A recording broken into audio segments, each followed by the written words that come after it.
So I would like to talk about the introduction of the United Kingdom on Israel-Palestine conflict. As you guys can see from the slide, the UK want to be a bridge builder between its past power and modern international rule, which is after Brexit, the UK presents itself as a middle power that support the rule-based international order even though it is no longer in the UE. However, the UK faces a balance problem, which is strategic realism, which is keeping strong security and trade ties with Israel. And the second one is liberal value, which is supporting human rights and Palestinian statehood. As you guys know, in 2025, Prime Minister Keir Starmer made a major shift by announcing that the UK would recognise Palestine as a state. This decision aimed to revive the two-state solution after a year of deadlock. Using PET theory, the UK usually change policy slowly, but the humanitarian crisis and public pressure caused sudden policy change in 2025. So, this shows how middle power can make a rapid decision when crisis and moral pressure become too strong. So now we move to the second slide, which is about background. As I mentioned in the first slide, the UK role in this conflict is not new. It comes from historical responsibility and modern security needs. Like I mentioned in the slide, history 1920 until 1948, during British rule, the UK made two promises in the Balfour Declaration, which is the first one is a homeland for Jewish people, and the second one is protection of Palestinian Arab rights. This conflict promise create tension that still exists today. Because of this, the UK feel a special responsibility for the conflict. Modern strategy mentioned that today the UK puts security first. It supports Israel's right to self-defense, especially after 7 October 2023, and work closely with the US on regional security. But at the same time, public pressure at home matters. By 2025, more than half of British citizens feel the Gaza war was unjustified. So the government had to change its tune. Like, instead of using force, the UK used aid and influence. In 2025, it gave 1.101 million to the Palestinian Authority with conditions like no corruption and no violence to help build a stable future government. So, UK policy is shaped by its past decisions, security concern, and public opinion.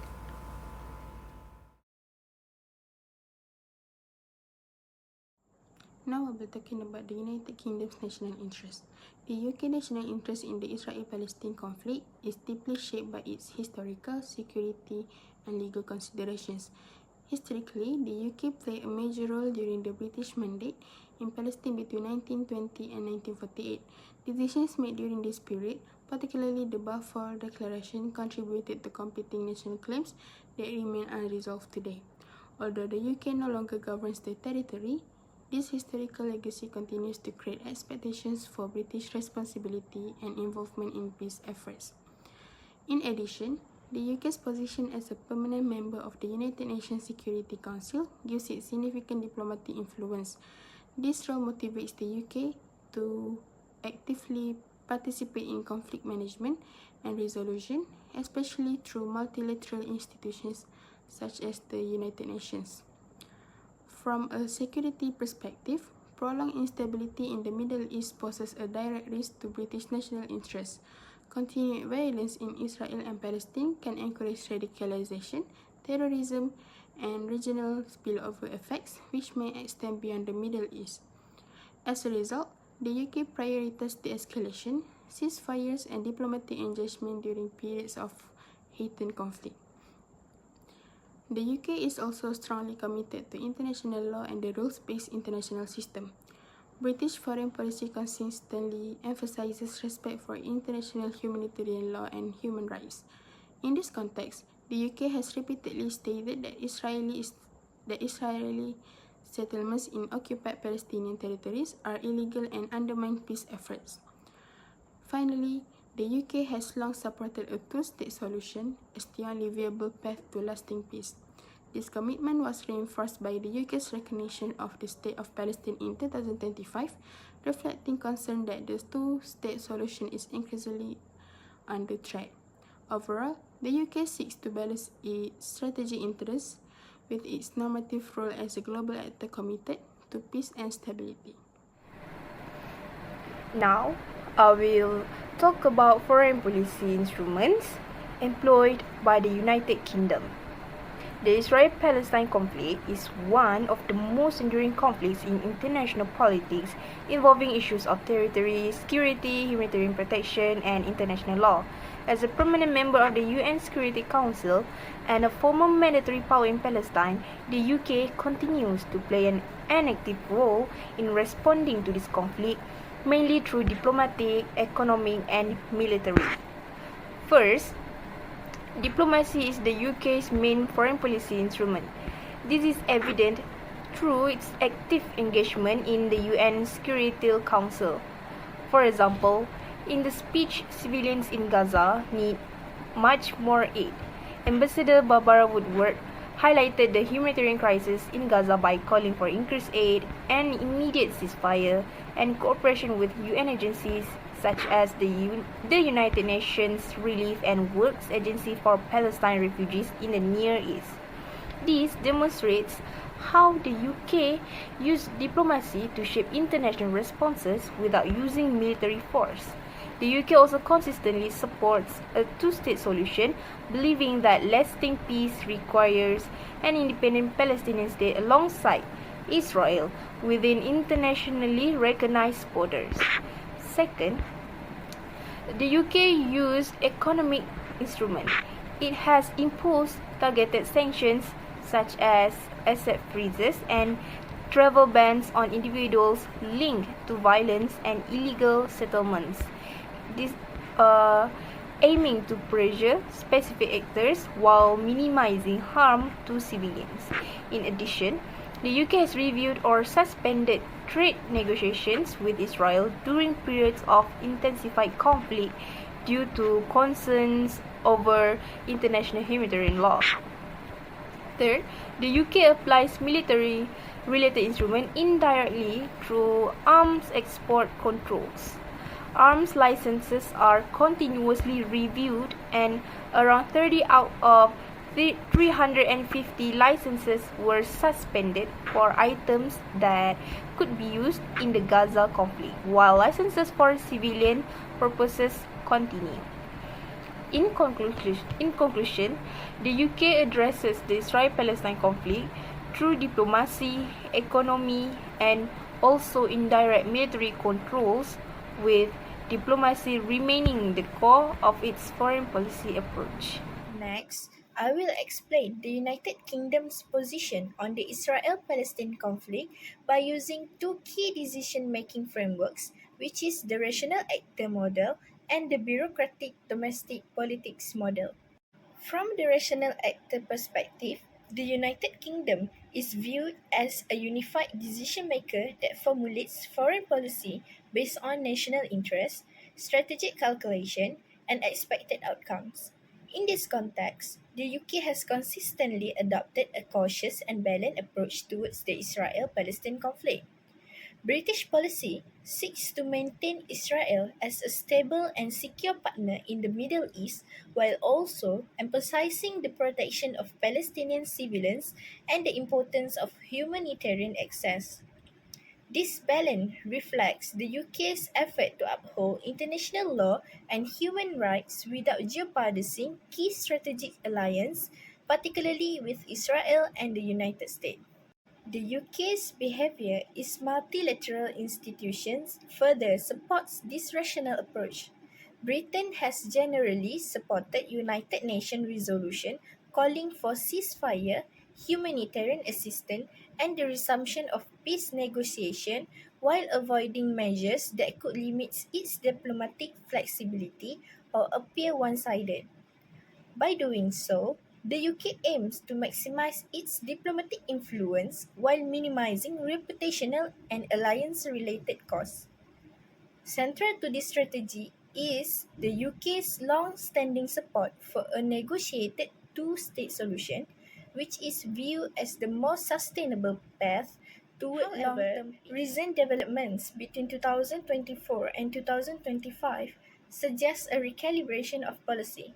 The worsening humanitarian situation in Gaza, combined with declining prospect for meaningful peace negotiation, has increased pressure on UK policymakers.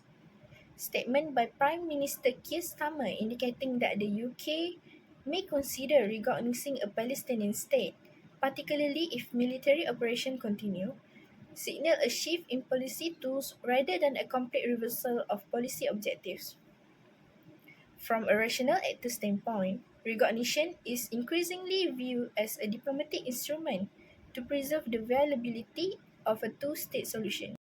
At the same time, the bureaucratic and domestic politics model help explain why this shift has become more likely. United Kingdom foreign policy is not shaped by rational calculation alone, but is also influenced by internal political dynamics. Government departments such as the Foreign Commonwealth and Development Office, parliamentary debates, media scrutiny, and public opinion all plays a significant role. Growing domestic pressure, including public protests and parliamentary concern over civilian suffering in Gaza, has made it more difficult for the government to maintain strict neutrality. Finally, as a medium power, the UK is sensitive to changes in international consensus. With several European states moving toward recognizing Palestine, the UK faced pressure to adapt in order to remain diplomatically relevant and maintain moral authority. Overall, the UK's position reflects a combination of strategic reasoning and domestic political influence, resulting in a cautious yet evolving approach to the Israel and Palestinian conflict. For this part, I will explain the United Kingdom position on the Israel-Palestine conflict at the United Nations General Assembly in 2025. In 2025, the UK voted in favour of the UNGA resolution on the occupied Palestinian territories. This vote reflects the UK broader foreign policy approach, which focuses on international law, humanitarian responsibility, and diplomatic solutions rather than purely military responses. The UK framed its support around four main pillars, which are security, humanitarian relief, the release of hostage, and the pursuit of a two-state solution. These four pillars show how the UK is trying to balance different priorities within a very complex conflict. From a security perspective, the UK clearly condemned Hamas for its attack on civilians and described this action as unacceptable. At the same time, the UK reaffirmed its commitment to Israel's security and recognized Israel's right to defend itself against security threat. However, the UK also stressed that the right to self-defense is not unlimited. It emphasized that any military action must comply with international humanitarian law, especially the principle of proportionality and distinction in order to minimize harm to civilians. Humanitarian concern formed a central part of the UK position at the UNGA in 2025. The UK highlighted the severe humanitarian crisis in Gaza and described the level of civilian suffering as unacceptable. As a result, the UK called for an immediate and unconditional ceasefire. According to the UK, a ceasefire is necessary to stop further civilian deaths, reduce destruction, and allow humanitarian aid such as food, medical supplies, and basic service to reach those in need. The UK also demand the unconditional release of all hostages. Presenting this issue was both a humanitarian and moral responsibility by linking the ceasefire with the release of hostages. The UK attempts to take a balanced position that addresses concerns on both sides of the conflict. In addition, the UK strongly supports the role of UNRWA by pledging additional funding and rejecting attempts to undermine the agency. The UK argued that UNRWA played a crucial role in delivering life-saving assistance to Palestinian civilians and that weakening the agency would worsen the humanitarian situation. Finally, the UK reaffirmed its long-standing support for a two-state solution based on the 1967 borders. It stressed that lasting peace cannot be achieved through military means alone and a negotiated political settlement remains the only viable long-term solution. Next, we move to policy implication. The first one, we have cautious and pragmatic foreign policy. The UK adopts a cautious and pragmatic approach by prioritizing diplomacy and rhetorical support for the two-state solution rather than applying strong political or economic pressure on Israel.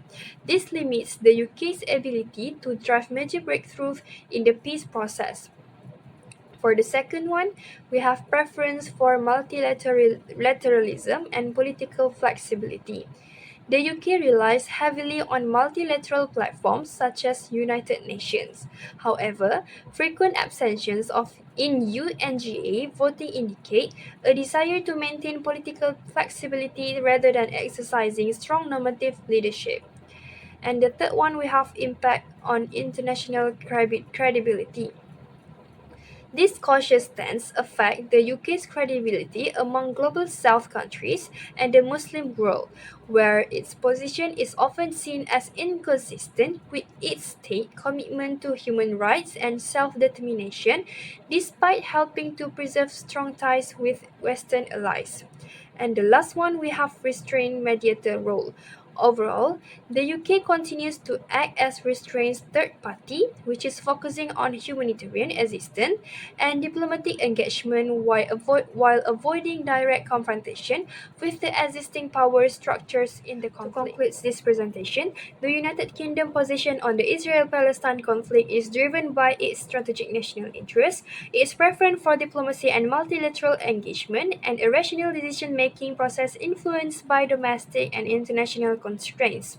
As a result, the UK adopts a cautious and balanced stance in UNGA resolutions, supporting humanitarian measures while maintaining its strategic relationships, particularly with key Western allies.